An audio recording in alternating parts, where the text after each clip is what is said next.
Assalamualaikum warahmatullahi wabarakatuh. Selamat pagi anak-anak. Berjumpa lagi dengan Pak Aris yang akan mengajak kalian belajar prakarya. Alhamdulillah di pagi hari yang cerah ini kita semua masih diberikan kesehatan. Kalaupun ada yang sakit, Pak Aris doakan supaya lekas sembuh. Baik, sebelum kita mulai pembelajaran, mari kita berdoa terlebih dahulu. Berdoa mulai.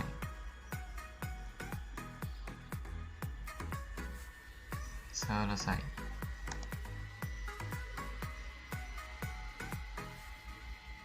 Hari ini kita belajar bab baru, yaitu Teknologi Informasi dan Komunikasi atau TIK. Tujuan pembelajarannya, setelah mempelajari bab 2, kita mampu yang pertama menghargai keberagaman produk TIK di daerah setempat dan Nusantara sebagai anugerah Tuhan Yang Maha Esa. 2.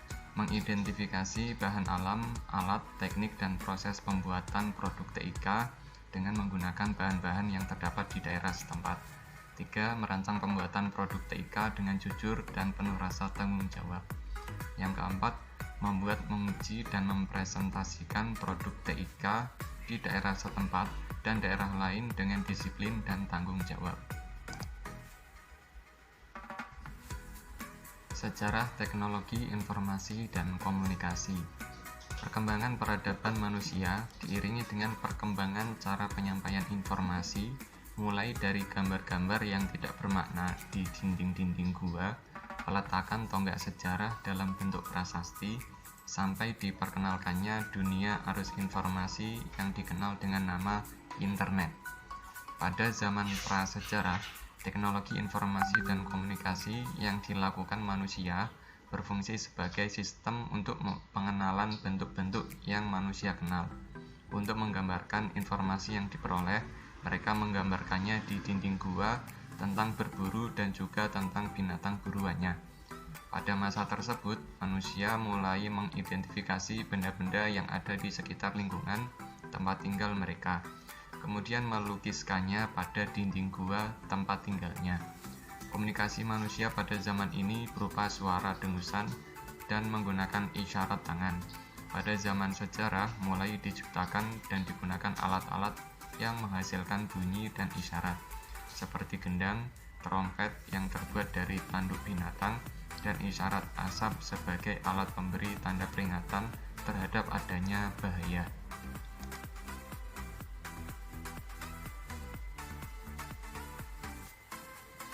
Perkembangan sistem informasi tersaji dalam periode-periode berikut. Yang pertama, 3000 tahun sebelum Masehi. Untuk yang pertama kali, tulisan digunakan oleh bangsa Sumeria dengan menggunakan simbol-simbol yang dibentuk dari piktografi sebagai huruf. Simbol atau huruf-huruf ini juga mempunyai bentuk bunyi yang berbeda, sehingga mampu menjadi kata, kalimat, dan bahasa. Gambarnya seperti berikut ini.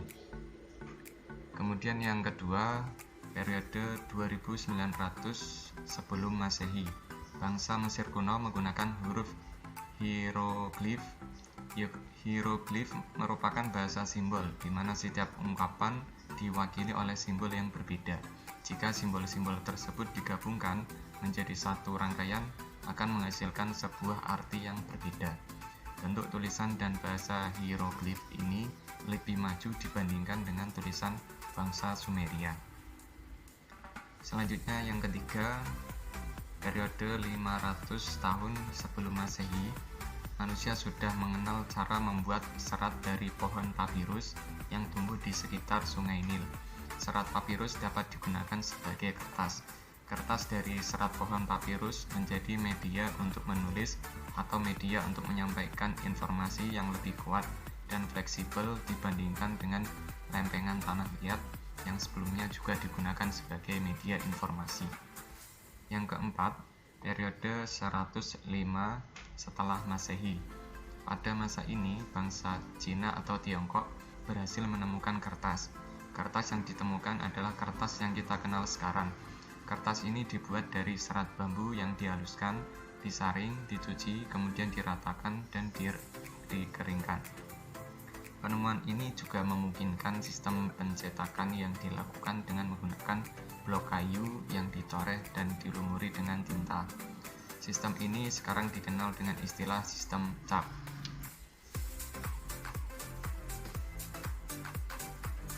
Media penghantar komunikasi. Seiring dengan kemajuan bidang ilmu pengetahuan dan teknologi, perkembangan komunikasi dan informasi saat ini berjalan begitu cepat. Saat ini hampir semua orang telah bersinggungan dengan teknologi informasi dan komunikasi. Semenjak ditemukannya alat komunikasi terus mengalami perkembangan. Berdasarkan rentang waktunya, media komunikasi dibedakan menjadi alat komunikasi masa lalu dan alat komunikasi modern. Pertama, media komunikasi masa lalu.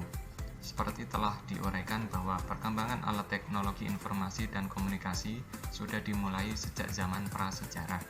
Pada saat itu, alat komunikasi masih sangat sederhana, seperti suara dengusan, isyarat asap, dan bahasa isyarat tangan. Komunikasi adalah penyampaian pesan atau informasi oleh seseorang kepada orang lain atau pihak lain secara langsung maupun tidak langsung. Beberapa alat komunikasi tradisional pada masa kuno sebagai berikut.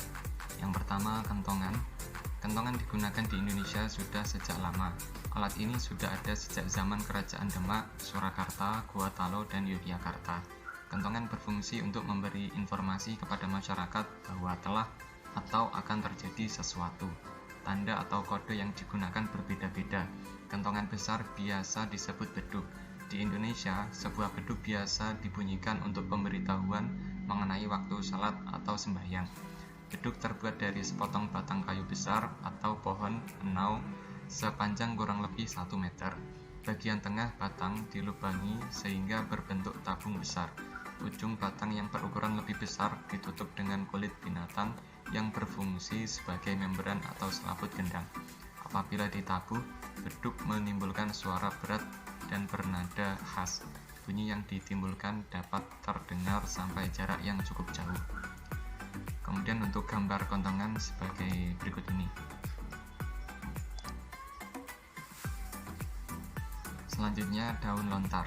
Pada zaman yang sedikit lebih maju, manusia sudah mulai memakai bahasa tulisan sebagai media komunikasi. Kegiatan surat menyurat di Indonesia telah dimulai sejak masa Kerajaan Kutai, Tarumanegara, Majapahit, Sriwijaya, dan Mataram. Pada waktu itu, surat menyurat hanya terbatas antar kerajaan. Media yang digunakan untuk menulis surat adalah daun lontar. Selain itu, ada juga yang menggunakan kayu, bambu, tulang binatang, rotan, dan lempengan batu yang dikenal dengan nama prasasti. Daun lontar sebagai bahan naskah dipakai di Asia Selatan dan Asia Tenggara. Di Nusantara banyak ditemukan naskah lontar, di antaranya dari Jawa, Sunda, Bali, Madura, Lombok, dan Sulawesi Selatan. Di Sulawesi Selatan, lontar dikenal dengan sebutan lontara. Bentuk lontara agak berbeda dengan lontar dari Jawa dan Bali. Lontar di Sulawesi Selatan disambung-sambung sampai panjang dan digulung menyerupai sebuah kaset. Gambarnya seperti berikut ini.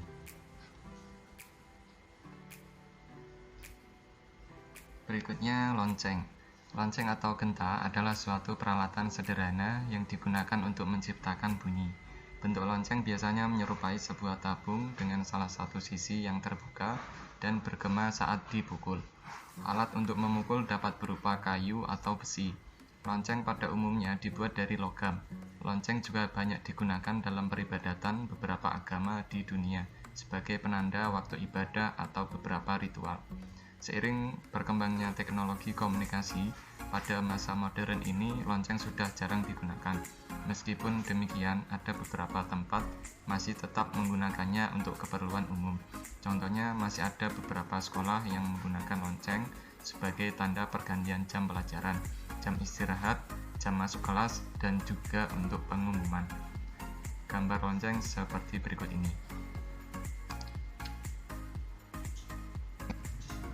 Kemudian burung merpati.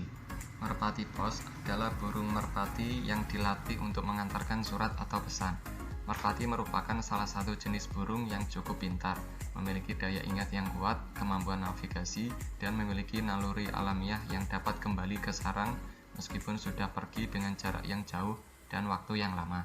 Dengan sifat-sifat tersebut, surat yang dibawa merpati pos pasti sampai di tujuan, atau sangat kecil kemungkinan surat tersebut nyasar. Merpati pos diberi makanan khusus berupa campuran kalium karbonat dan minyak ikan. Campuran tersebut berguna sebagai vitamin yang dapat membuat merpati menjadi kuat dan lebih mudah dilatih. Di Indonesia, rata-rata merpati pos merupakan hasil perkawinan silang antara ras Jansson dan Delbar dari Belgia dengan ras unggulan lainnya.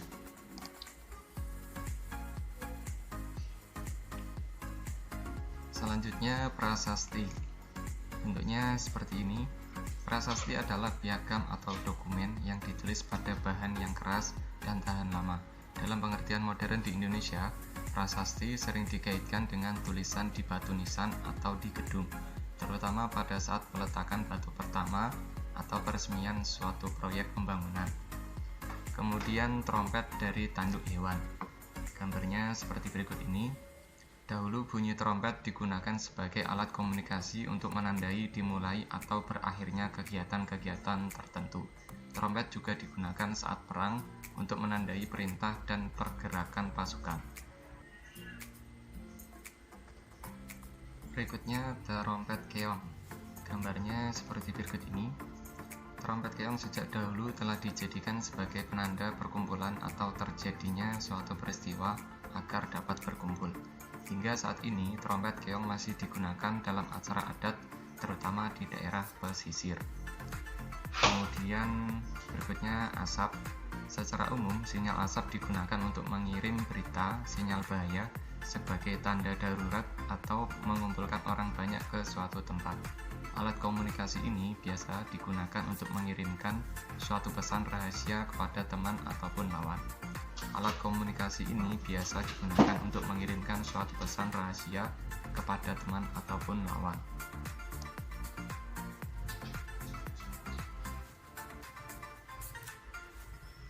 Selanjutnya, serat papirus. Gambarnya seperti ini. Serat papirus digunakan pada masa 500 tahun sebelum Masehi di daerah Sungai Nil sebagai media menyampaikan informasi. Serat ini dibuat dari serat pohon papirus. Berikutnya, piktografi. Gambarnya seperti ini. Piktografi digunakan pada masa 3000 tahun sebelum Masehi di Sumeria. Piktografi berupa simbol-simbol yang apabila disusun bisa menjadi kata atau kalimat atau bahasa yang memiliki makna tertentu. Media komunikasi modern. Secara perkembangan komunikasi tidak akan pernah bisa terlepas dari kemajuan teknologi dari dulu sampai sekarang. Sejak tahun 1960-an hingga sekarang, teknologi semakin berkembang sangat cepat. Berbagai media komunikasi yang diciptakan manusia dan penemuan media-media digital menjadikan segala aktivitas kehidupan berjalan semakin efektif dan efisien. Beberapa contoh media komunikasi modern sebagai berikut. Yang pertama, surat kabar atau koran. Surat kabar dikenal pertama kalinya tahun 59 sebelum Masehi pada masa Kekaisaran Romawi kuno. Saat itu surat kabar hanya berisi jurnal kegiatan sang kaisar. Pada tahun 1605, surat kabar pertama kalinya terbit dalam bentuk cetakan oleh John Carellos bertajuk Relation. Surat kabar adalah media cetak yang berisi berbagai informasi seperti sosial, budaya, hukum, politik, hiburan, dan teknologi. Seiring dengan perkembangan zaman, surat kabar bukan hanya dalam bentuk media cetak, juga dalam bentuk surat kabar elektronik atau surat kabar digital. Selanjutnya, radio. Penemuan radio diawali dengan ditemukannya gelombang radio oleh Heinrich Hertz pada tahun 1887. Sekitar 10 tahun kemudian, Guglielmo Marconi membuat radio pertama, tepatnya tahun 1897. Radio berfungsi sebagai alat komunikasi yang hanya terdengar suara saja. Siaran radio menyajikan informasi, berita, musik, dan diskusi yang hanya bisa didengar saja. Gambarnya seperti berikut ini. Kemudian berikutnya televisi. Televisi adalah sebuah alat penangkap siaran bersuara dan bergambar. Televisi berasal dari dua kata Latin, yaitu tele, artinya jauh, dan vision yang berarti tampak. Jadi televisi berarti melihat jarak jauh. Televisi ditemukan pertama kali oleh Paul Nipkow pada tahun 1883. Penemuan ini berawal dari ditemukannya cakram metal dalam bentuk logam kecil yang berputar dan memiliki banyak lubang. Perkembangan televisi juga sangat cepat, dimulai dari televisi hitam putih menjadi televisi berwarna, televisi berukuran kecil sampai berukuran sangat besar, televisi berlayar jambu sampai televisi berlayar datar. Dan sekarang ini lagi tren televisi LED dan televisi 3D. Dengan adanya televisi, informasi dari seluruh dunia bisa diakses di mana saja dan kapan saja. Apalagi siaran televisi juga bisa dinikmati melalui internet. Televisi menghadirkan beragam informasi seperti edukasi atau pendidikan, hukum, politik, sosial, infotainment, dan hiburan.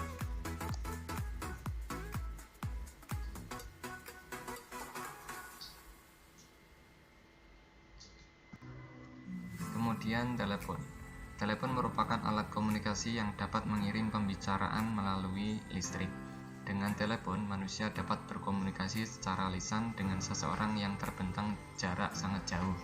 Telepon pertama kali ditemukan oleh Alexander Graham Bell pada tahun 1876. Gambar telepon seperti ini. Selanjutnya faksimili, gambarnya seperti ini. Faksimili atau biasa juga dikenal dengan fax berasal dari bahasa Latin yaitu facsimile yang berarti membuat salinan yang sama persis dengan aslinya. Mesin fax juga biasa disebut telekopier. Mesin fax adalah peralatan komunikasi yang digunakan untuk mengirim dokumen dengan menggunakan suatu perangkat yang mampu beroperasi melalui jaringan telepon dengan hasil yang sangat serupa dengan aslinya. Selanjutnya handphone. Tentu kita tidak asing dengan yang satu ini. Sejak 3 April 1973 telah dikenal handphone. Handphone biasa juga disebut telepon genggam dan telepon seluler. Handphone merupakan suatu terobosan baru yang sangat spektakuler saat ini dalam dunia informasi. Handphone lebih praktis daripada telepon karena ukurannya sangat kecil dan ringan sehingga mudah dibawa ke mana-mana. Dengan adanya penemuan handphone, memungkinkan orang bisa berkomunikasi kapan saja dan di mana saja yang ada sinyal handphone. Kemudian handy-talkie, gambarnya seperti ini. Handy-talkie adalah alat komunikasi menggunakan sinyal frekuensi tertentu sebagai pemancarnya untuk menghubungkan handy-talkie yang satu dengan yang lain. Alat ini biasa digunakan oleh satuan kepolisian, tentara, dan juga pihak satuan pengamanan atau satpam. Selanjutnya, komputer atau laptop. Komputer adalah seperangkat alat elektronik yang dipergunakan untuk mengolah data secara cepat dan tepat sehingga menghasilkan informasi yang akurat. Komputer ditemukan oleh 3 orang penemu yaitu Herman Hollerith, Howard Aiken, dan Charles Babbage. Kehadiran komputer di dunia saat ini memberikan perubahan yang sangat luar biasa. Banyak masyarakat yang beranggapan bahwa komputer hanya digunakan untuk mengetik saja, padahal komputer dapat diaplikasikan dalam berbagai bidang, seperti kedokteran, matematika, dan penerbangan. Bentuk komputer seperti ini, sedangkan bentuk laptop seperti ini.